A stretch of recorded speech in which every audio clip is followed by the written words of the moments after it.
Right, we're here. Another issue of Great British Landscapes where we're talking to Paul Gallagher. And tell me a bit about yourself, first of all, 'cause I think quite a few people will know you. I'd like to think so. Yeah. No, I call myself a black and white photographer, or black and white landscape photographer, and I've been for come up for 27 years now. Yeah. So the age is showing as well. Time's moving on. No, I originally started out as a graphic design student in the early 80s, very early 80s, and I thought I'd get this job as a graphic designer, and I'd be designing fast cars and this kind of planes and all that. And somebody handed me a camera, and I went out with this camera, and that was a kind of life-changing thing, really. Everything kind of shifted around, and I had this power of walking out with a camera, taking some pictures. We went back, I remember that was the morning time, we went back at lunchtime, processed the films, and we printed in the darkroom in the afternoon. And that was a pivotal point in my life. It completely changed me as a person. And I've never left it behind. I've never left it behind since. But it was always black and white. I mean, that was in the 80s, and colour was incredibly popular in the 80s. Yeah. Photography, I mean, it was really... And black and white wasn't really in vogue in the 80s. But I found myself still obsessed with black and white and the work of some of the masters of black and white. And I've done it ever since, and I love it. And I still love the black and white image to this day. You know. So was that your first experience when you were at college? I was at college, at Southport College, yeah, and they said if you're going to be a consummate sort of graphic designer, you're going to be using images, so you must understand the photographic process. And that was my first experience at the age of 16, just turned 16, in a dark room with negatives, processing negatives, and putting them in an enlarger and producing these prints, which were full of fingerprints, and the negatives were awfully processed. Yeah. But you've got to start somewhere. So it was it was a fantastic thing, and it was kind of a pivotal point for me. It's quite interesting because they don't teach photography in photography courses, from what I've learned. No, I don't think they do anymore. No, unfortunately, no. It's just digital. And even more interesting about graphic design, because I've mentioned in Great British Landscapes a few times about photographers and graphic designers. There's people like Paul Mitchell, Dav Thomas, myself as a small background. I think Michael Kenner does some graphic design. Michael Kenner. There's a couple of guys I know in Scotland. So it seems the skills associated with graphic design and layout are quite complementary. I think it is. I mean, it's one of the things that the graphic design course taught me. What little of it I did, because I was always in the dark rooms, was the arrangement of space and what you place in spaces, and how that within a given space, and what's placed in them, and how that kind of relates to the finished overall thing. And that was quite a good learning curve, that. And it's still, although I didn't concentrate on the graphic design, it was still a kind of some of the basic foundations of what I learned in that still stay with me to this day, I think. Yeah. So did you carry on with graphic design afterwards, or did it? No. And I'm not sad to say I left it behind. Yeah. I went straight into photography, and then at the age of 18, I was working professionally in a studio in Liverpool. Yeah. And then I carried on my studying from there in the 80s, and then I went on to Liverpool College of Art and studied photography there, and that's when I first managed to get my hands on a 5x4 camera. Right. And process my own films using deep tank and things like that. So that was great at the age of 17 and 18, picking things like that. It was fantastic. And I was working in the studio with Hasselblads and the old Nikon F2s and stuff like that. There's a portrait studio. It was portrait, but there was some industrial and commercial work as well. So it was to love a subject in college, and then to go into be offered, in Liverpool in the 80s, a job in a photographic studio doing this kind of thing and using all these expensive cameras. I was, no different from a kid in a sweet shop. I can imagine. Yeah. Fantastic, absolutely fantastic. So why did you go on to do College of Art for? I went to college art 2 years after that. Yeah. I studied in the Liverpool College of Art for 2 years after that, and basically. Although I loved it, I went into the geology degree, actually, environmental law and geology degree. That's what I did. I always say, what that gave me was two things. It gave me a student grant, which bought me a car, so I was mobile. And the other thing it did, when I wasn't in my car with the student grant paid for, I was on field trips, because it was geology, do fantastic places to Scotland and Wales. Yes. And so the camera obviously went with me during all these days, So no, it was great. It served like I was out in the wilderness, and I think one of these courses if I was constantly in a library with books in my hand, would have driven me mad. I couldn't have done that. I had to be out and about, and still like that to this day, really. So was this picture taken during the College of Art? This particular picture was The reason why I've chucked this in the mix today is because there's a lot of talk nowadays about expensive equipment and tons of expensive equipment and the better digital this and the better digital that, and also the talk about that you have to do years and years and years before you create something that's beautiful, and I don't believe that. I think you can fall upon things, but also the main reason why I put it in is that we all have images that become kind of a pivotal moment that really strikes something in you as a photographer, really starts something off. This was that particular moment. I've been away in Scotland, and this was taken on a little OM10 with a manual adapter on the front. Yes. With a Kodak technical pan film in it. And I was coming back, and I was kind of really disappointed I was leaving Scotland, because I hate leaving Scotland. I never like driving away from the place. I want to stay there and take pictures forever. And I pulled over, and got the camera out the bag, and seen the last light. This is Glencoe, the last light at the end of Glencoe. And I set up the camera and took the shot. And bear in mind, this was a negative. So, I mean, I took the shot, it was in the camera, I took it back, and I processed the film. And this was produced in a darkroom, because they were producing pictures in darkrooms for 20 odd years. And when this actually come out, when the neg come out, I knew it was quite good. I put it in the enlarger, and the first basic print, the basic raw print to come out of the tray in the enlarger, in tray in the darkroom, should I say, represents something like that. And it was then I realised that it was kind of the closest thing at that age to what I saw and felt when I was there. And it was like a pivotal moment in my photography. It was actually something that I really, really wanted to produce, and it said everything about that moment there. And sometimes I still lecture with it now and show it now, and people look at it and think, sometimes I show a series of images that were taken maybe 2 years, 4 years ago, 5 years ago, and I throw that one in the mix, and they go, "Oh, that's brilliant." But that was taken when I was 19. Yeah. On a camera you can buy for 10 quid on eBay now. On eBay now, yeah. And they're still a good camera, actually. They're still a really good camera. So it just shows you really that, it's you don't need tons of expensive equipment, and you don't need, thousands of pounds worth of kit. I mean, provided you look at the light, you can see the composition, and something works for you. And if you're there at the right time, at the right moment, it's great. And that worked out fantastic. Absolutely. Absolutely fantastic. Beautiful light in it. It is. It's lovely light. I mean, it's got some kind of... I was just getting that pointed on there. No, that's not it. So Shift, Apple, tick to go back one. Shift, Apple, tick to go back one. Control, Alt, tick. Alt, tick. Control, tick. Okay. We'll get there in the end. That's it. Yeah. Here we go. Fantastic. Yeah, no, I mean, it was great because we had some shadows down here. We got the sunlight. This shadow over here was kind of cast from this side because the sunlight's up here. Yes. It's coming across ways like that. So you've got this wonderful kind of recession with the sunlight in the distance there. But the base of the valley in here was all in shadow, particularly. I mean, this is a little bit blocked up. I mean, obviously, as a young lad, it's not been processed perfectly, but it still gives a representation of a dark shadow there. You still got the neg of it? I have somewhere. Yeah. I've been meaning. I should get it really well scanned one day, actually, because I'm working on it. I'm going to do it digitally properly, actually.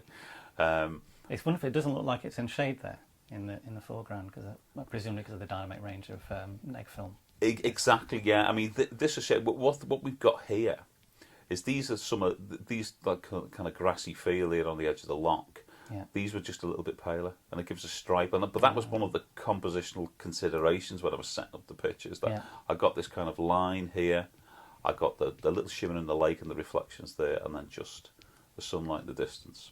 But yeah, a great moment, absolutely fantastic moment, and I still look at it now, and it still raises a smile into me now, because it was an important part of my photographic career. Well, somebody was talking about. Pictures aren't necessarily the best you've ever done, but the ones where something happened, something clicked.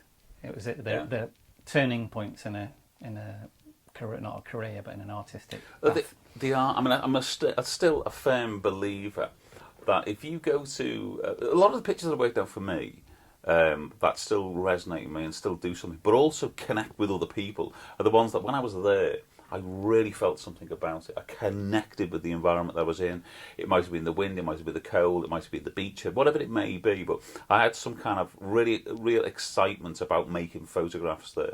And rather than trying to make a picture, the kind of pictures happened because I was there and I wanted it to happen. And them pictures, not more often than not, but them pictures are more likely to work because there's a full connection with it. And I like that. And I mean, this was the first example of that, whereby I was there and wow, everything came together at the same time. But I remember before I put the tripod there and sat the camera on the top of it, I was excited about it, and bang, that came out of the picture. That's a really good thing. Fantastic. Right, moving on. Yep. It's Apple tick, I think. Yes. Aha. Is it more recent? This is more recent. It's probably about 5 years ago, actually, 5-6 years ago. Been in the Langdale Valleys so many times before, and I was almost kind of brought up in this place. And when I was young, beginning out in photography, I would always live quite close to the Lake District. Yeah. Very easy to get to, travel there very easily. You lived in Liverpool? I lived in Liverpool at the time, so the Lake District was an hour and 20 from me, hour and a half. So through it, I mean, also through my university days, I climbed and walked in the Lake District, so I loved it. So I knew the landscape really, really well. When I was heading up to take this picture, I knew that the weather forecast suggested that the cloud was going to be breaking. I got there quite early morning. And sometimes you can't plan for the light being as good as it is. I mean, I knew where I was going to stand with the camera. Yeah. I knew exactly where I was going to go. I've been there that many times. There was no work in that one else.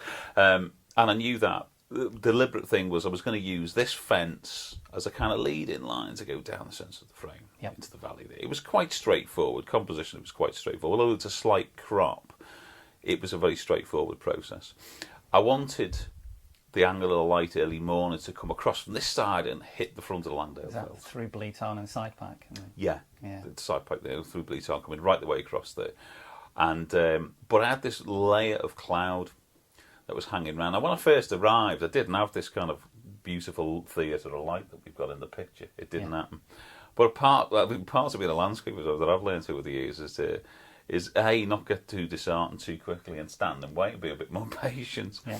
And in the Lake District sometimes, incidentally, the patience sometimes doesn't pay off. Because if you get a veil of cloud in the Lake District, it can stay. Hang around for a while. It hangs around. You get that horrible grey veil that can hang around. Certainly if you want light like this, it can be quite frustrating.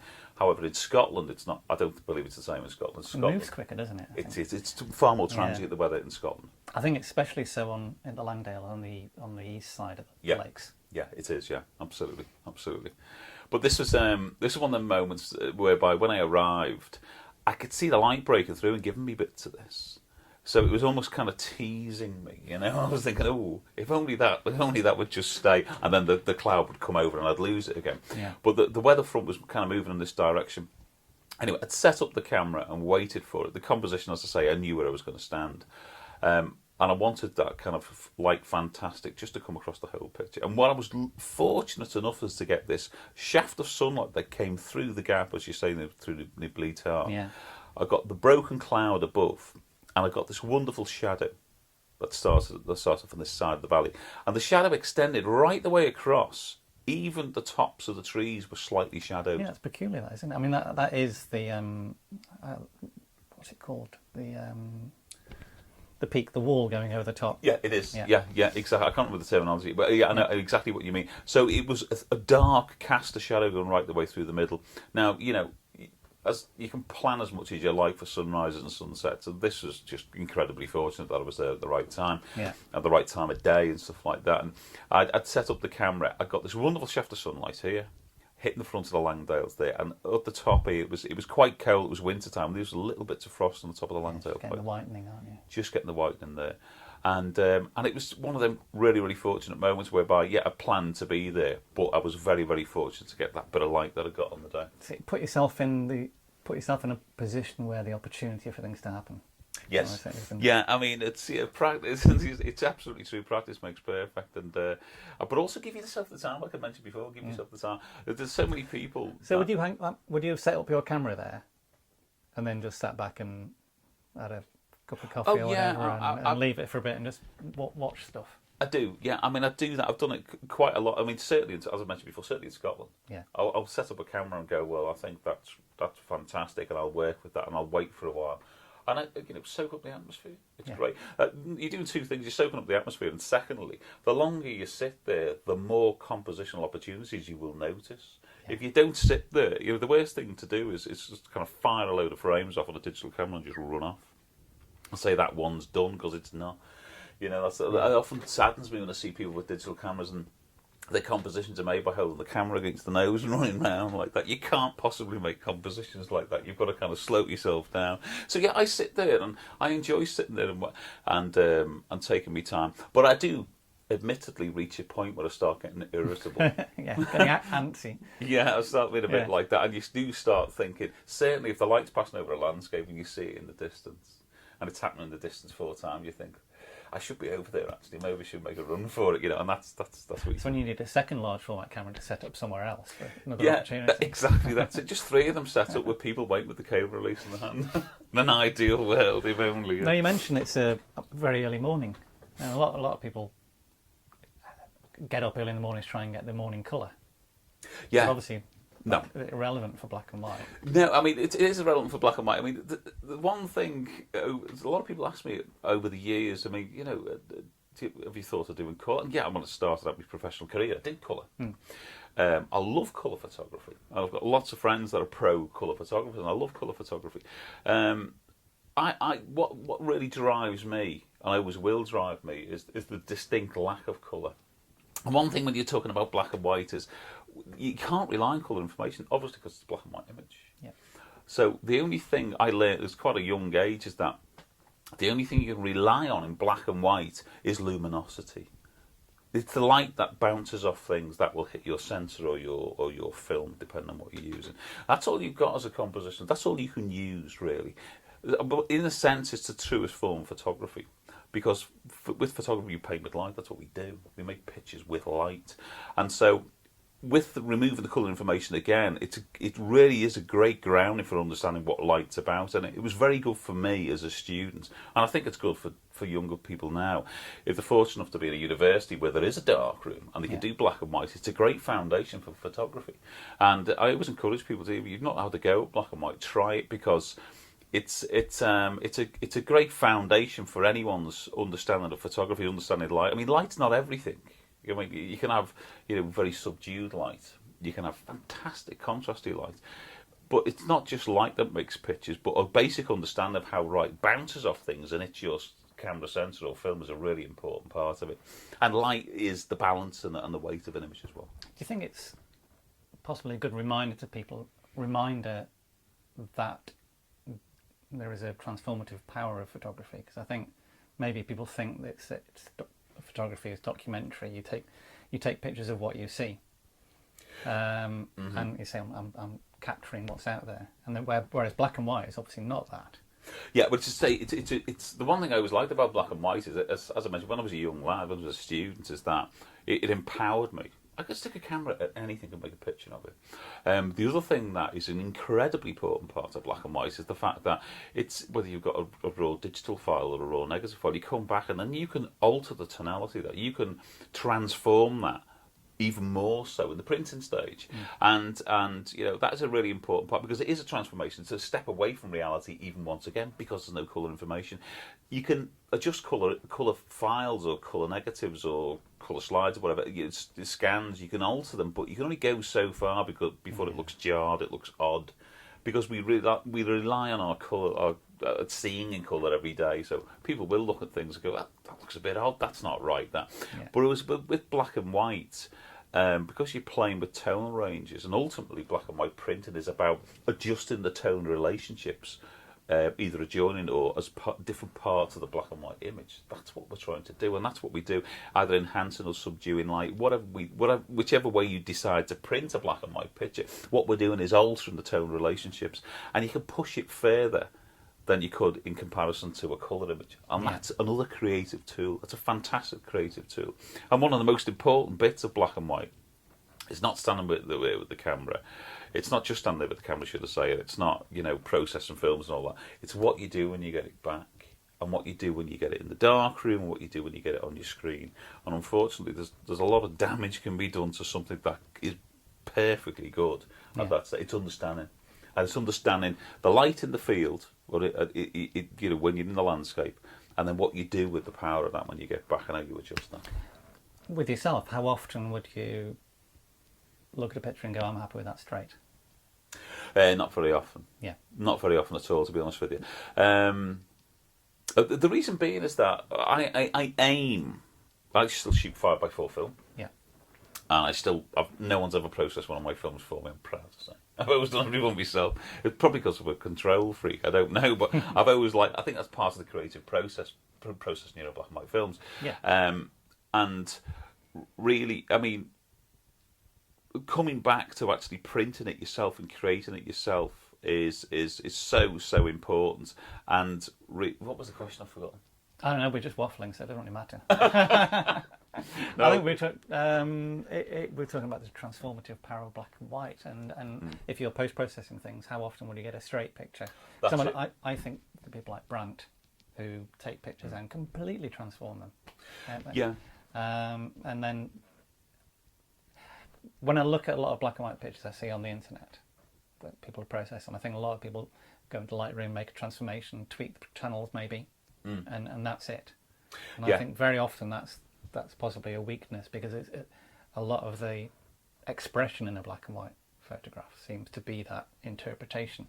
I think it is the interpretation, but it's understanding how you want it to look. I mean, a lot of when you pre-visualize a black and white picture, when you're in the field and you look at it, the starting point is understanding what the colour information will look like in terms of tonality, and what the light will look like in terms of luminosity and tonality. Then when you get that back, it's how you will translate that into the finished picture. And lots of people, or not lots of people, but people can lose direction on that. There seems to be quite a lot publicised about what you do is you just darken the sky down, you crank up the contrast, and you make it look moody. And that's enough for black and white. And I don't think it is. I don't think it's far from that, really. It's trying to revisit what you saw and felt when you were there. It's trying to introduce some of the quality of light and the quality of the experience that you had when you were there. So when I printed this particular picture, I wanted the glisten of the mountain fronts there. I wanted this to be that, but I also wanted these shadows were quite shallow when it was first printed. I wanted these to be darker, to represent how dark they looked to my eyes in comparison to the clouds on that particular day. And so and the glisten of this was quite good. I actually increased the contrast in this when I got it back, but I lowered the contrast in that, So there was a number of different methods I applied purely to get the image back to what I saw and felt when I was there. So it's kind of having a mental picture. The visualisation when you're there, but carrying that with you to the printing stage. Incredibly important part of black and white. And you use that increasing contrast, decreasing contrast to move people's eye around a picture, maybe, or to rebalance a picture, maybe a better way of saying it. Yeah, certainly you can do it. I mean, a lot of what black and white is because we haven't got colour information to rely on. I mean, this might be a really green hillside, these might be brown trees because it's winter, and the grasses here might be yellow. We haven't got any of that to rely on. So what we do is, an important part of black and white for me is the balance of the image and how the image balances up. And we'll probably look at that in some of the other images in a little while. Shall we want to go to the next one? Yeah, so what is this? Apple tick. Apple tick. Yeah. Okay. This is... I put this in the mix, actually. Recently, when I was a young student, I had to go at some black and white infrared. Yeah. As most students do. Most photographic students at some stage, what we used to say, load black and white infrared film and go out with it, because it gave you the kind of instant hit. Yeah. It was contrasty. The clouds looked great, even a mushy cloud. It was a Photoshop plugin of its day. It was fantastic. I mean, everything just went zing, jumped off the page. You went into a dark room, printed a grade 4 or 5, and it just looked great. Yeah. You know, it was a quick result. Now, somebody recently very kindly sent me an infrared converted camera. It's only a D70, it's only 6.1 megapixel thing. And I went out with it and I thought, well, I'll try it. I'll see what it's like to go out and try it. And I must confess I've had some really good fun with it. I didn't think I got out of the bag much, but I've used it quite considerably, actually, and it's really good. So this is from the D70? This image that we got here in front of us is from the D70. And... but one thing I decided not to do is to just use the infrared to gain that incredibly contrast picture that you would ordinarily associate with infrared. Foliage and sky thing. Yeah, just kind of foliage, white foliage, black sky, white clouds. I didn't want that because what I decided to do with it was use the infrared as a kind of compositional tool in its own right. So it does shift the tonality. I mean, obviously anything containing chlorophyll and greens will be paler. And these particular green grasses, these reed beds here, have come out very, very pale. It's also rendered the water here quite black and quite dark, but it's given me the separation from the lilies here, that separated them from the water. So it's used as a compositional tool, but some of the infrared work I've done, and this is probably an example of it actually, is it's not obviously infrared when you first see it. You kind of, not first glance, when you start looking at it a little bit more, you think, do you know what? I wondered if that is infrared. Is it black and white film? They've used a green filter. I'm not quite sure. Just for people who may not know, when in the black and white, when you use a green filter, it lightens foliage, doesn't it? It does. It lightens green foliage, yeah. Yeah. And so effectively, I mean, I've took some pictures in forest and woodland in the past, whereby I've used a green filter, and people have actually said, "Is that infrared film?" Yeah. And it's not been. So yeah, it can have that effect. It does have that effect. But with this, it's kind of more subtle infrared, but it's given me a wonderful kind of, you know. It's broken up the sky, and the actual contrast of the clouds is great. You know, the bit of sunlight here hitting the trees has got a glow to it, but you've still got nice discernible shadow. Well, it's interesting how the evergreen reacts to it, because obviously it's got less chlorophyll in it. It has, yeah. It has got less of it, but it still does glow like that. But it's almost on the foliage. It's, as you say, you could almost believe it's shafts of light coming in. Yeah, just to illuminate a picture. Exactly. Yeah, this is it exactly. And there were little bits of like sunlight. It was quite, with this cloud was above us, was above our heads when I was stood there. So there were shafts of sunlight. So it gave a kind of, you know, an adjustment in the tonality here as well. But in terms of overall, what it's done is it's actually separated the water from the rest of the picture. Yes. And also give me a nice tonal transition in the foliage in the trees, but also made this stand out against the water as well. So really, really simple little tool, but as I said, I didn't think I'd use black and white infrared again, but I have done. And instantly, the raw file, when the raw file comes in, it's kind of, the sky's kind of brown. Yeah. It looks strange. A part of it looks like it's grayscale. Not like old, because you used to get colour infrared film, I think, didn't you? And everything, foliage went red, I think, or magenta red colours. Yeah, and certain skies went like, it's like a pale cyany blue skies, things like that. Now it's quite strange actually, because what it does is the skies can come out quite browny, almost like a sepia sky. Yeah. And then the rest of the image can look like grayscale. Right. And you could be forgiven for thinking there's something wrong with the camera. It's supposed to be black and white infrared. Like one of those special effects spot colour ones, where just a couple of things are colour and everything else is exactly. So it comes out looking a bit strange with your first opening, but open up the camera raw, take it through a basic process. But what I've done with these and with some of the other infrared images that I've worked on is not push them to the extreme. You could crank it and make them look like a traditional infrared. I've decided not to do that. I've been quite content just kind of playing with the little subtle shifts that infrared gives you and producing images like this. Well, I prefer the subtleties. That I quite like them. Presumably, if it comes in as a colour file, can you do anything colour balancing on it? Yeah. You can. You don't get much because there's not much of a colour palette. Yeah, so you've just got a tiny amount. You've got a tiny amount, yeah. Can we go up to 200% if possible here? Because the video is only 50%, so if we can go up to... It's then about 200%. I think if you do Apple 1, it goes to 100%, and then do an Apple Plus after that. And that should be 200%. Yeah.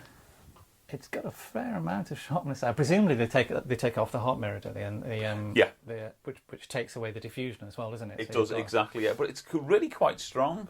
It should say really quite sharp, should I say. Very much so. And it's for a 6 megapixel file. So when you look through that, it's really quite good. The detail's really good. Yeah, I think people forget that 6 megapixel.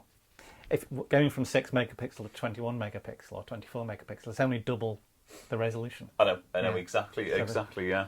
But I mean, this is a D70. I know some people have had some D200s converted and D300s converted, and they must be fantastic files. Yeah. But really good. Very impressed with that. Yeah, it's really, really good.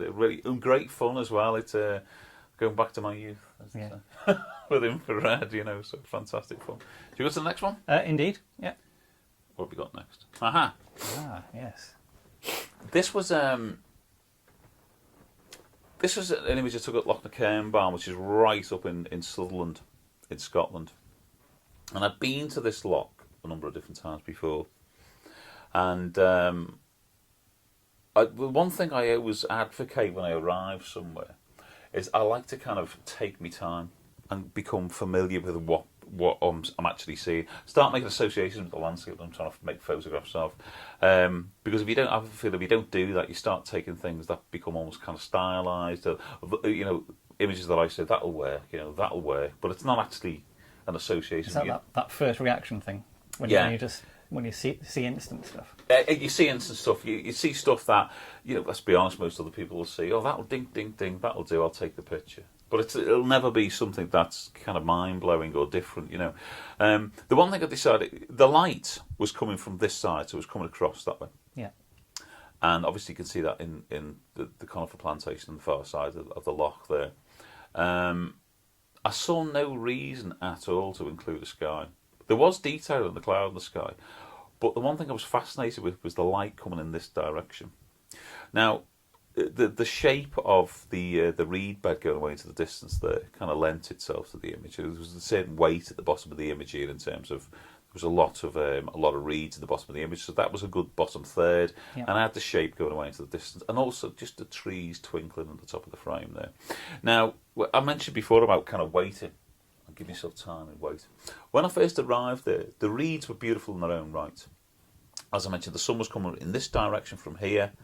And I waited and just waited. And one thing waiting gives you is it gives you time to catch up with what the nature's doing. Nature changes around you, the light changes and moves around you. But these things were moving all the time, these reeds. And I was kind of almost like, it was quite hypnotic just standing there looking at them. One thing I did notice is that because the sun was coming in this direction, as the reeds blew in that direction, as they blew, and when the sun was out, and you got a passing, it was like quite diffuse sun. But as they did that with the sun coming in this direction, the back of the reeds all lit up, they all glowed.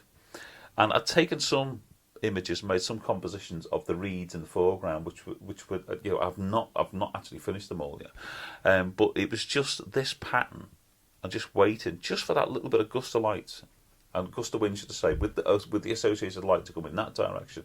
And it just gave this kind of light, fantastic, this wonderful theatre of light, and they all danced in the light, which was fantastic. So we had the side light in which we got the sort of twinkling conifer plantation there, and then we got this wonderful movement in these reeds, and then the light as the extra sort of part of the composition as well. It's like the light and the wind are both the same. You're getting the light blowing exactly. Almost. Yeah, it was like the light blowing it, and it was that exactly. And it's amazing how these things are beautiful when you stood there looking at it. And it's nature reacted in that way. But just by giving, if I would have walked around in a rush, say, with a camera to get pictures, I probably would have got, well, that's a shape there with the trees in the background. I'll take that picture and walk away. But just by stopping and giving myself a bit of time, I could see this light hit the front of these, and that glisten, I made a number of different frames, but that glisten was absolutely fantastic. Just exactly what I wanted. And it's representation of what I saw when I was there at the time. And it was a magical, and we didn't need the sky. I didn't need the sky in the image at all. Yeah. And you've got the same light, quite diffused, but just glistening on the tops of the conifer plantation in the distance. Just provide the context there, really, isn't it, at the top? Yeah. And to provide a contrast as well. It's a contrast, although that's in sunlight. It's in the same sunlight. It's slightly diffused by distance, but it gives a sense of the same quality of light, but it's obviously more intensive because these are more reflective.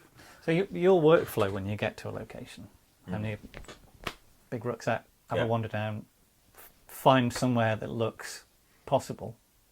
Yeah. How do you go about finding a picture in general? I know it's probably different every time, but it's when I generally go to a place, bearing in mind I can go to a place and spend a day there.